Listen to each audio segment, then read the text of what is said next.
தமிழகத்தின் முதல் நகராட்சியான வாலாஜா நகராட்சியில் உள்ள குறைபாடுகளை வருகின்ற 20ஆம் தேதிக்குள் நகராட்சி நிர்வாகம் சரி செய்யவில்லை என்றால் போராட்டம் நடத்தப்படும் என வேலூர் இப்ராஹிம் எச்சரிக்கை விடுத்துள்ளார்.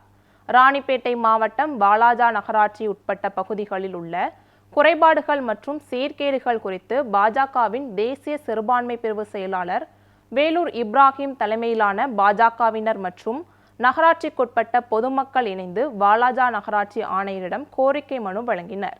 அந்த மனுவில் கரிக்கல் இடுகாடு பகுதியில் குடிநீருக்காக பயன்படுத்தப்பட்ட குளத்தில் குப்பைகள் கொட்டுவதை தடுத்து நிறுத்த வேண்டும் எனவும் குளத்தை சீரமைத்து பராமரிக்க வேண்டும் எனவும் குறிப்பிடப்பட்டுள்ளது.